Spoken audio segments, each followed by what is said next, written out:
আচ্ছা, বাড়িতে নিউট্রিশন করছিলা? হ্যাঁ, বলো নিউট্রিশন কাকে বলে? বলো।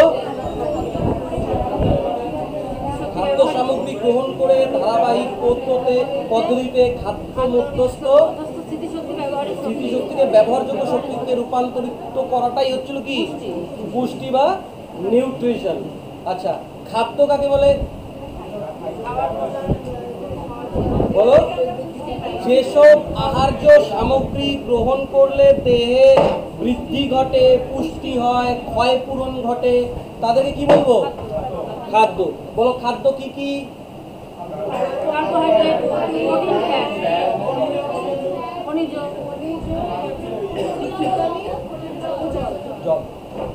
তাহলে কয়টা খাদ্য বলছি? 6টা খাদ্য বলছি। আচ্ছা বলো, দেহ পরিপোষক খাদ্য কাকে বলে?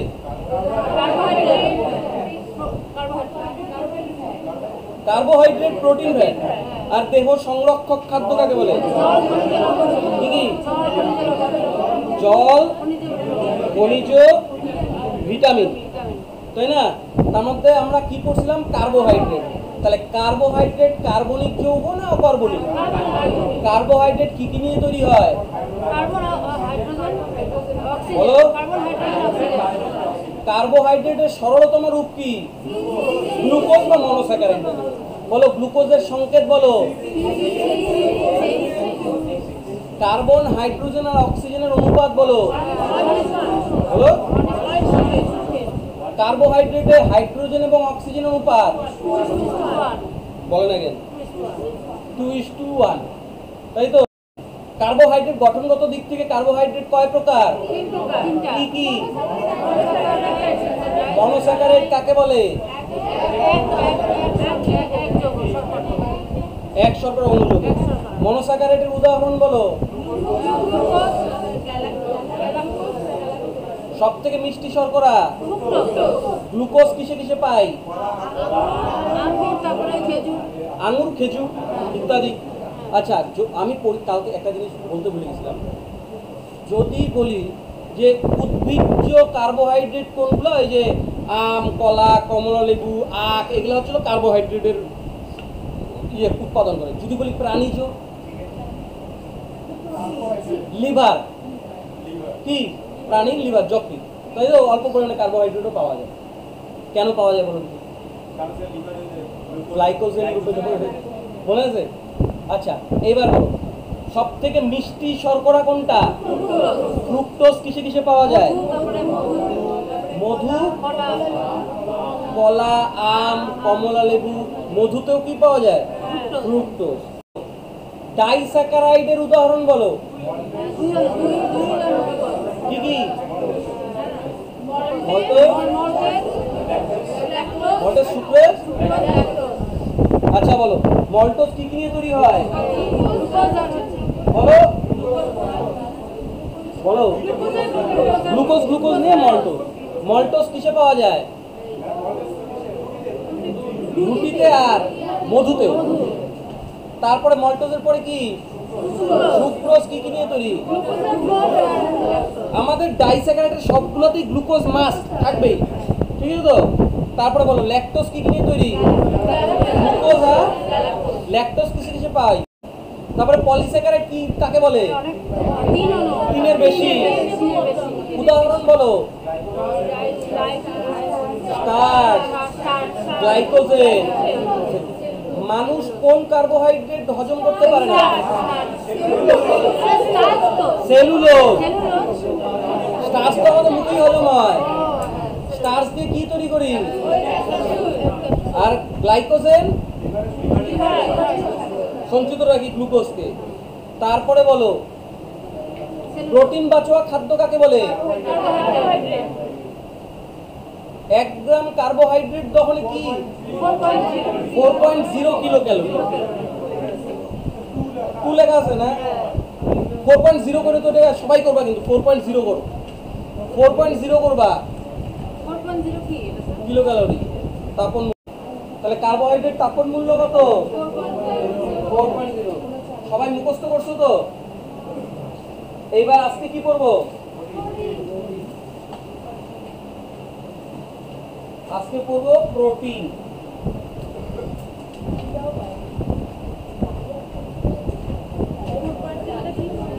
দেখো এই প্রোটিন কি? প্রোটিন প্রোটিন আর কার্বোহাইড্রেট হচ্ছিল দেহ পরিপোষক খাদ্য। কার্বোহাইড্রেটেরও যা কাজ, প্রোটিনেরও তাই কাজ। এই প্রোটিনের তাপন মূল্য আর কার্বোহাইড্রেটের তাপন মূল্য প্রায় একই। এই প্রোটিনের তাপন মূল্য 4.2, কি বললাম 4.2, কোনো কোনো জায়গায় 4.1ও বাবা, ঠিক আছে তো? তাহলে কার্বোহাইড্রেট কি কি নিয়ে তৈরি হয়েছিল? কোন যৌগ? Carbon, hydrogen, oxygen. এও কি কি নিয়ে তৈরি? কার্বন, হাইড্রোজেন, অক্সিজেন এবং নাইট্রোজেন। বোঝা গেল তো? তাহলে বলো প্রোটিন কি কি নিয়ে তৈরি? কার্বন, হাইড্রোজেন, অক্সিজেন এবং নাইট্রোজেন। তার মানে শরীরে নাইট্রোজেন ব্যালেন্স করা কার কাজ? আর বাদ বাকি দেহ বৃদ্ধি টিদ্ধি এগুলো সব প্রোটিনেরই কাজ। বোঝা গেল তো?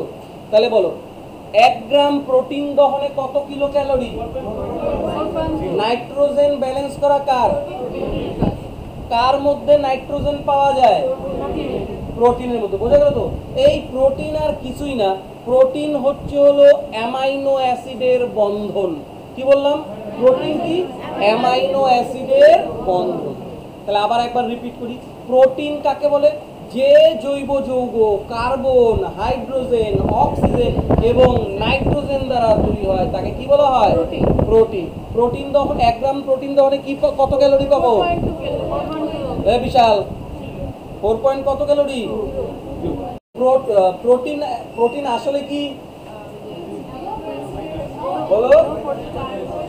Carbon, hydrogen, oxygen, nitrogen, amino অ্যাসিডের বন্ধন। ঠিক আছে তো?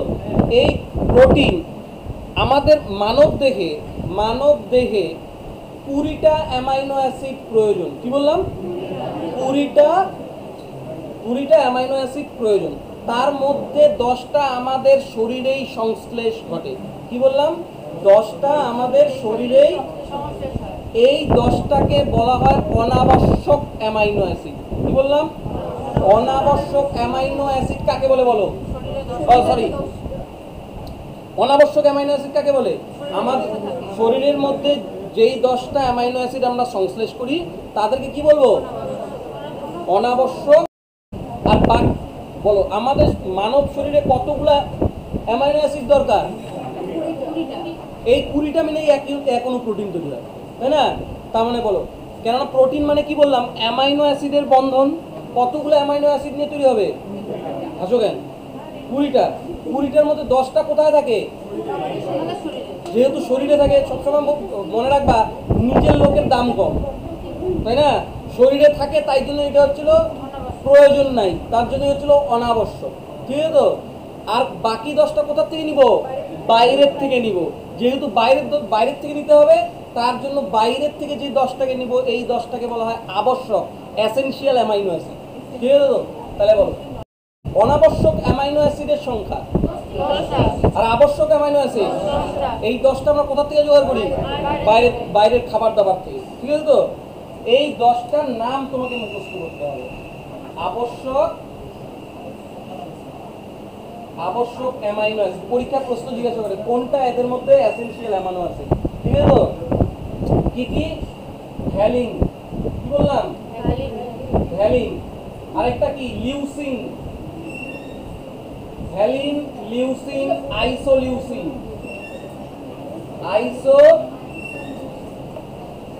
কি কি বললাম? Valine, leucine, isoleucine. Valine, leucine, isoleucine. আরেকটা কি? ফিনাইল। শুধু ফিনাইল না, ফিনাইল অ্যালানিন। Phenyl alanine. তোমাদেরকে মুখস্থ করতে হবে, ইম্পর্টেন্ট কিন্তু। বলো কি কি শিখলাম? Valine, leucine, isoleucine, phenyl alanine. মুখস্থ করাই দেবো আমি। মিথিওনিন। কি নাম? মিথিওনিন। এই দোকান উঠে যাবে। নাম? মিথিওনিন। মিথিওনিন। তারপরে কি? ট্রিপ্টোফ্যান। কি নাম? ট্রিপ্টোফ্যান। তারপরে হচ্ছে হলো থ্রিওনাইন।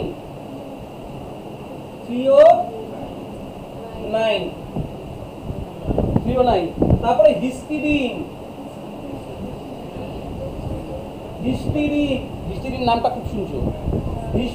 হিস্টিডিন। তারপরে লাইসিন।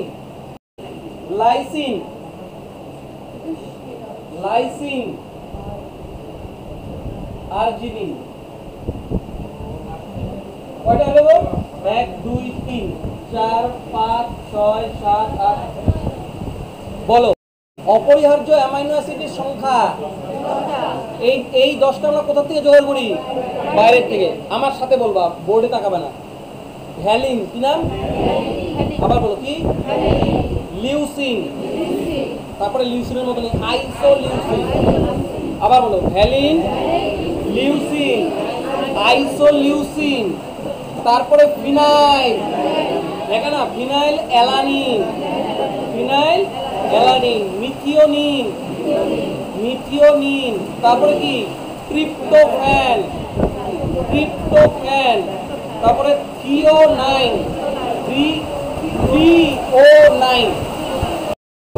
যে বৃষ্টি, ভিডিওতে শব্দ আসবে না। এটা কি বললাম? থ্রিওনাইন। তারপরে কি? Histidine, arginine, lysine. বোঝা গেল তো? এই 10টা বাড়িতে অবশ্যই মুখস্থ করতে হবে। 10টাই তো? 1 2 3 4 5 6 7 8 9 10। 10টা বাড়িতে অবশ্যই মুখস্থ করতে হবে। এবার পরীক্ষায় প্রশ্ন আসবে, নিচের মধ্যে কোনটি অপরিহার্য অ্যামাইনো অ্যাসিড? তোমার মুখস্থ আছে এইটা অপরিহার্য অ্যামাইনো অ্যাসিড।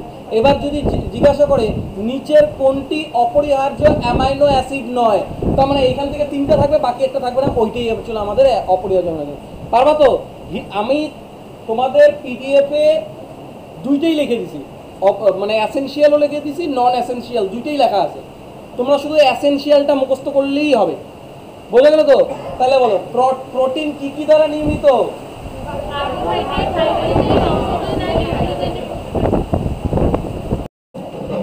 আচ্ছা শোনো,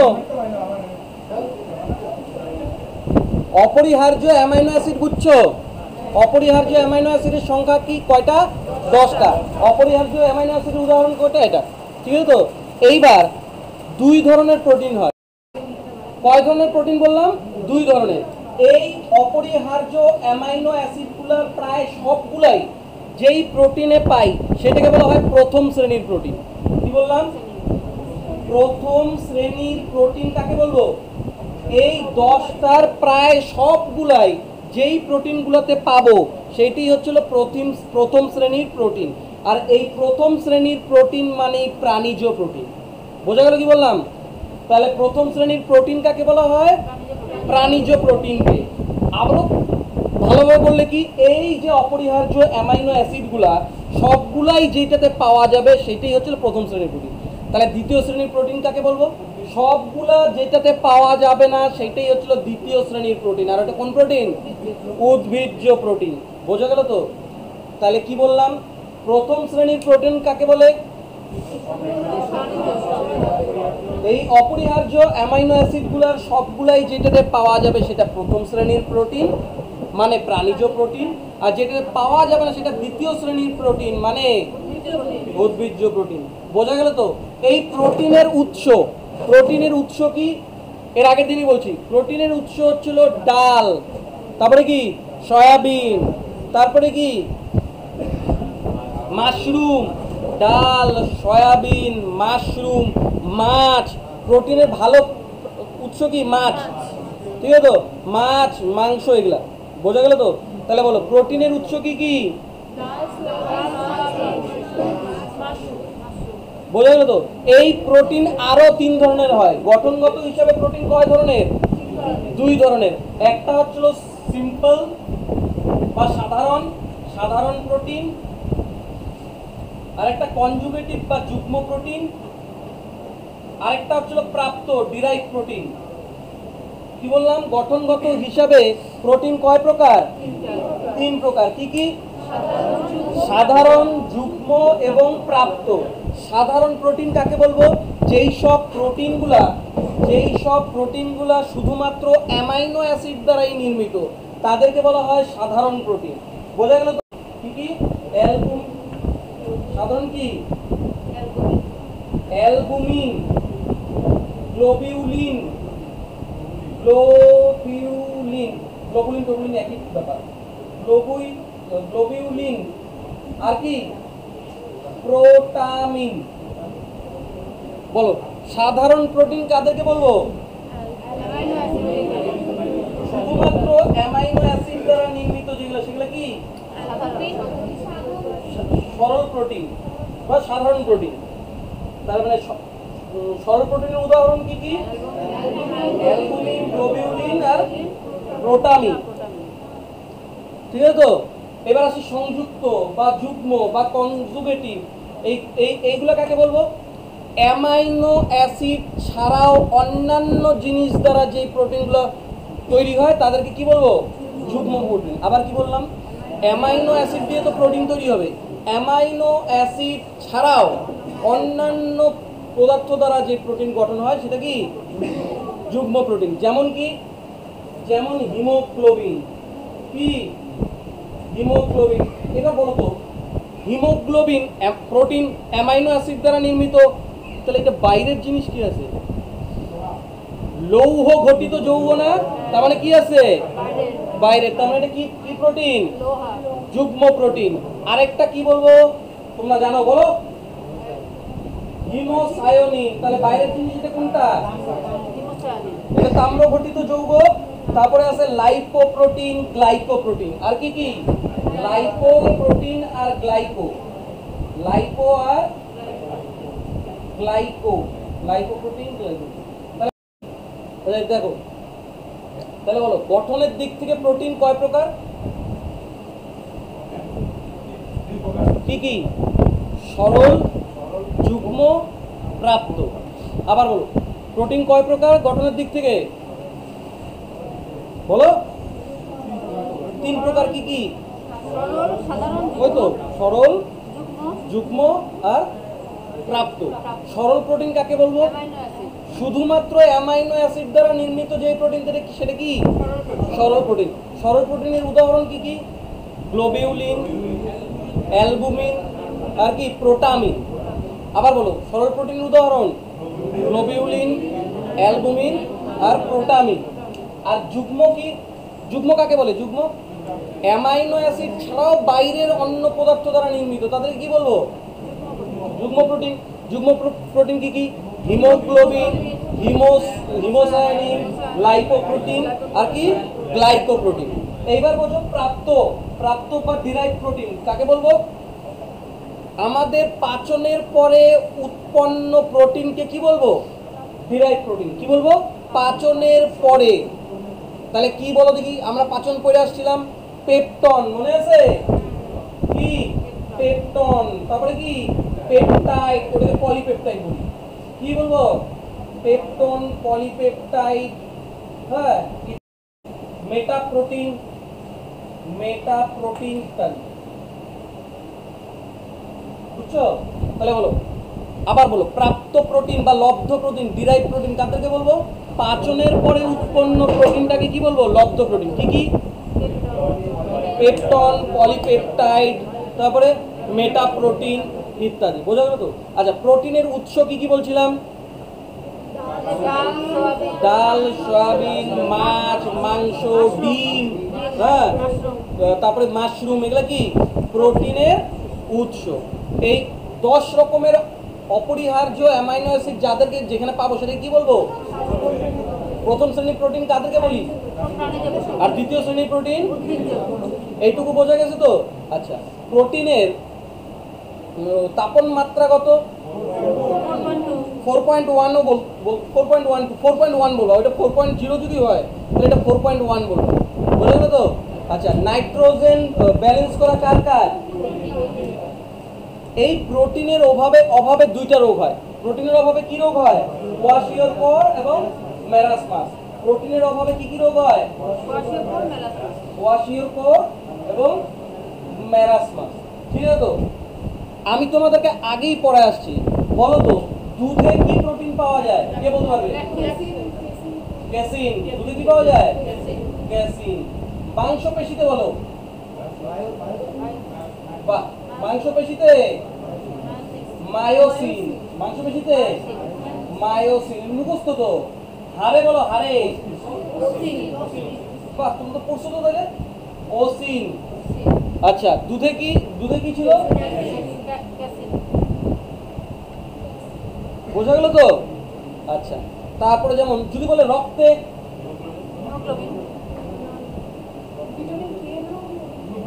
রক্তে অ্যালবুমিন, গ্লোবিউলিন, তাই না? কি বললাম? রক্তে কি কি? Albumin, globulin. মনে আছে রক্ততন্ত্রে সাহায্য করতো? হ্যাঁ, অ্যালবুমিন, গ্লোবিউলিন। হ্যাঁ, প্রথম, হ্যাঁ, তাহলে প্রোটিন তো ছিল না। প্রোটিন তো না। বোঝা গেল তো? আচ্ছা, আমাদের মূত্রের সাথেও প্রোটিন নির্গত হয়। কি বললাম? মূত্রের সাথেও প্রোটিন নির্গত হয়, কিন্তু ওইটা হচ্ছিল অসাধারণ। শরীর খারাপ থাকলে এটা সম্ভব। যখন মূত্রের সঙ্গে প্রোটিন বেরোবে, সেই রোগটাকে কি বলবে বলো তো? প্রোটিনুরিয়া। কি বলবে? প্রোটিনুরিয়া। আর যদি মূত্রের সাথে গ্লুকোজ বের হয় তাহলে কি বলবো? গ্লুকোসুরিয়া। বোঝা গেল তো? তাহলে বলো দুধে কোন প্রোটিন পাওয়া যায়? রক্তে অ্যালবুমিন, গ্লোবিউলিন। ঠিক আছে তো? মাংসপেশিতে গমও কিন্তু প্রোটিনের উৎস। গমে কি পাওয়া যাবে? গমে গ্লুটামিন। গমে কি পাবো? গ্লুটামিন। প্রস্রাবে কি কি প্রোটিন বলো? ওই অ্যালবুমিন, গ্লোবিউলিনই বের হয়। ঠিক আছে তো? যদি প্রোটিন বের হয়, ওই রোগটাকে কি বলবো? প্রোটিনুরিয়া। আর গ্লুকোজ বের হলে গ্লুকোসুরিয়া। এটা কিন্তু অস্বাভাবিক, এটা সুস্থতা না। ঠিক আছে তো? তারপরে বলো তো মানুষের নখ কোন প্রোটিন দ্বারা নির্মিত? ক্যারোটিন, তাই না? আচ্ছা, কীট পতঙ্গের বহির্ভাগ বলো। কীট পতঙ্গের বহির্ভাগ কাইটিন। ওটা কীট পতঙ্গের, মানুষের না। মানুষের চুল, নখ, গন্ডারের এক শৃঙ্গ, এগুলো জানো তো? আর কীট পতঙ্গের বহির্ভাগ কি বললাম? বোঝা গেল তো? তাহলে একবার আমার সাথে বলো, প্রোটিন কি কি জৈব যৌগ দ্বারা তৈরি? তাপন মূল্য 4.1 বলবো। 4.1। নাইট্রোজেন ব্যালেন্স কত? প্রোটিন অ্যাকচুয়ালি কি? মানব দেহে কতগুলো অ্যামাইনো অ্যাসিড প্রয়োজন? 20টা। 20টার মধ্যে কয়টাই থাকে? আর কয়টা বাইরে থেকে? ওই 10টা, যেই সব এই 10টা অপরিহার্য অ্যামাইনো অ্যাসিড যেখানে পাওয়া যায়, সেটা কি ধরনের? প্রথম শ্রেণীর প্রোটিন কাদেরকে বলা হয়? দ্বিতীয় শ্রেণীর প্রোটিন। গঠন অনুসারে প্রোটিন কয় প্রকার? কি কি? সরল, যুগ্ম। সরল কাদেরকে বলবো? সরলের উদাহরণ বলো। Albumin, globulin, glutamine. আচ্ছা, যুগ্ম বলো। Conjugative, haemoglobin, haemocyanin. এইটা কিন্তু একদম ডাইরেক্ট প্রোটিন বলে না। হিমোগ্লোবিনটা তৈরি হয় প্রোটিন এবং ওই বাইরের যৌগ দ্বারা। ডাইরেক্ট প্রোটিন কিন্তু বলে না, কিন্তু ওই জন্য এটাকে কনজিকিউটিভ প্রোটিন বলে। হ্যাঁ, আচ্ছা। আর লব্ধ প্রোটিন কাকে বলে? পাচনের পরে তৈরি। কি কি? পেপটোন, পেপটাইড, মেটাপ্রোটিন, এগুলো হলো কি? লব্ধ প্রোটিন। বোঝা গেল তো? আর কিছু? আচ্ছা, দুধে কোন প্রোটিন? প্রোটিনের অভাবে কি রোগ হয়? আর কি রোগ হয়? আরে কি পাওয়া যায়? কোন প্রোটিন? আচ্ছা, গ্লুকোসুরিয়া কি রোগ? আর প্রোটিনুরিয়া বোঝা গেল তো। এবার বুঝি ফ্যাট। এবার কি ফ্যাট? ফ্যাট মানে কি? চর্বি। ফ্যাট মানে কি? চর্বি। এই ফ্যাটের তাপন মূল্য হচ্ছে 9.3 কিলো ক্যালোরি। 9.3 kilo calorie. এর উৎস কি? দুধ, ঘি, মাখন, হ্যাঁ, চর্বি, এগুলো কি? এগুলো হচ্ছিল ফ্যাট। ফ্যাটের কাজ কি? শরীরে তাপ উৎপাদন করা। ফ্যাটের কাজ কি? শরীরে তাপ উৎপাদন করা। ফ্যাট কোন জৈব যৌগ দ্বারা গঠিত? কার্বন, হাইড্রোজেন, অক্সিজেন দ্বারাই নির্মিত। যেমন আমাদের কার্বোহাইড্রেট হয়েছিল, কিন্তু এই ফ্যাটে হাইড্রোজেন আর অক্সিজেনের অনুপাত 2:1 হবে না। বোঝা গেল তো? যদি 2:1 হয় কার? কার্বোহাইড্রেট। কিন্তু 2:1 হবে না কার? ফ্যাটে। বোঝা গেল তো? ফ্যাটের তাপন মূল্য কত বলো? ফ্যাটের হাইড্রোজেন আর অক্সিজেনের অনুপাত কি 2:1 হবে?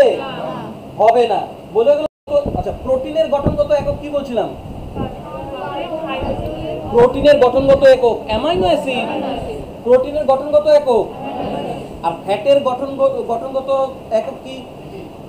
গঠনগত একক গ্লিসারল এবং ফ্যাটি অ্যাসিড। কি বললাম? ফ্যাটের গঠনগত একক কি? গ্লিসারল এবং ফ্যাটি অ্যাসিড। তাপন মূল্য কত বলছিলাম? উৎসগুলো বলো।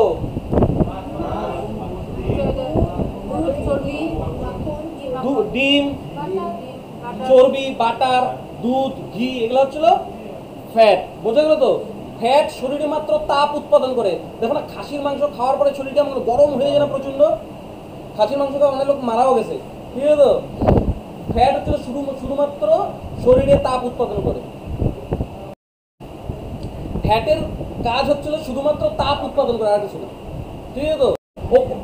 ফ্যাটের কাজ কি? ফ্যাটের কাজ শরীরে শুধুমাত্র তাপ উৎপাদন করা। কিন্তু আমাদের শরীর গঠন করবে কে? আমাদের শরীর গঠন করবে প্রোটিন। ওই ফ্যাটটা যে তুমি কনজিউম করলা, ওইটাকে বাইন্দাকে রাখবে প্রোটিন। প্রোটিনের উৎস কি কি?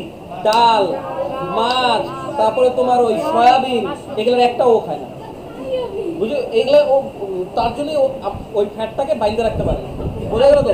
সব থেকে মনে রাখবা, আমাদের শরীরে সব থেকে বেশি হচ্ছিল জল। কত পার্সেন্ট? 65%। ফ্যাট কতটুকু?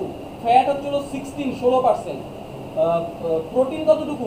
প্রোটিন হচ্ছিল 15%। আর 1% হচ্ছিল কার্বোহাইড্রেট। 1% কি? কার্বোহাইড্রেট। আর বাকি কতটুকু থাকলো দেখো তো? 3%। এই 3% হচ্ছে অন্যান্য জিনিস, খনিজ হাবিজাবি যেটা আছে সেইটা। বোঝা গেল তো? এবার ভালো করে চিন্তা করো, এই কার্বোহাইড্রেট আমাদের সব থেকে কম শরীরে, কিন্তু খাইতে হয় সব থেকে বেশি কার্বোহাইড্রেট, বেশি না? ফ্যাট কি বললাম? ধরো তুমি যদি উপাস করো, হাঙ্গার স্ট্রাইক, সবার আগে কে ফুরায় যাবে বলো? সবার আগে কে ফুরায় যাবে? না, কার্বোহাইড্রেট। সবার আগে কি হয়ে যাবে?